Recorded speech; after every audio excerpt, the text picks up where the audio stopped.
I led them with cords of kindness, with the bands of love.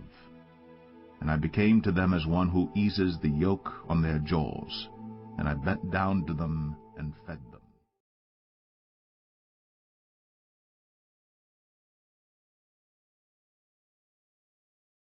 Ruth chapter 1.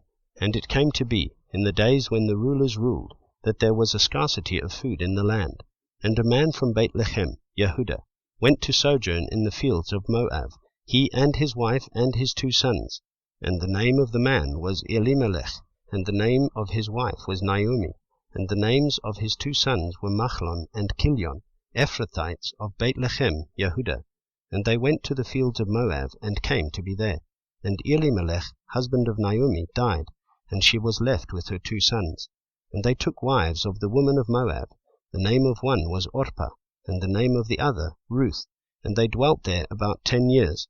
And Machlon and Kilion also died, both of them. So the woman was bereaved of her 2 sons and of her husband. And she rose up with her daughters-in-law, and returned from the fields of Moab, for she had heard in the fields of Moab that Yahweh had visited his people in giving them bread. And she left the place where she was, and her 2 daughters-in-law with her, and they went on the way to return to the land of Yehudah. And Naomi said to her 2 daughters-in-law, Go, return each to her mother's house. Yahweh show loving commitment to you as you have shown to the dead and to me. Yahweh grant that you find rest, each in the house of her husband. Then she kissed them, and they lifted up their voices and wept. And they said to her, No, we shall go back with you to your people. But Naomi said, Go back, my daughters, why go with me? Have I still sons in my womb, that they should become your husbands? Go back, my daughters, go your way, for I am too old to have a husband. If I should say I have expectancy, even if I should have a husband tonight, and should also bear sons, would you wait for them till they were grown? Would you shut yourselves up, not to have a husband? No, my daughters, for it is much more bitter for me than for you, because the hand of Yahweh has gone out against me. And they lifted up their voices and wept again. And Orpah kissed her mother-in-law, but Ruth clung to her. And she said, Look, your sister-in-law has gone back to her people and to her mighty ones. Go back, follow your sister-in-law. But Ruth said, Do not urge me to leave you, or to go back from following after you.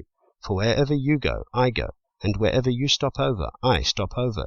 Your people is my people, and your Elohim is my Elohim.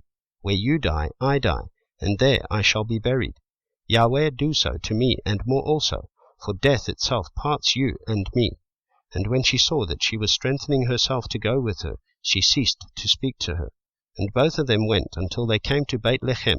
And it came to be, when they had come to Bethlehem, that all the city was moved because of them. And they said, Is this Naomi? And she said to them, Do not call me Naomi, call me Marah, for the Almighty has dealt very bitterly with me. I went out filled, and Yahweh has brought me back empty. Why do you call me Naomi, since Yahweh has witnessed against me, and the Almighty has done evil to me? Thus Naomi returned, and Ruth the Moabitess, her daughter-in-law, with her, who returned from the fields of Moab, and they came to Bethlehem at the beginning of the barley harvest.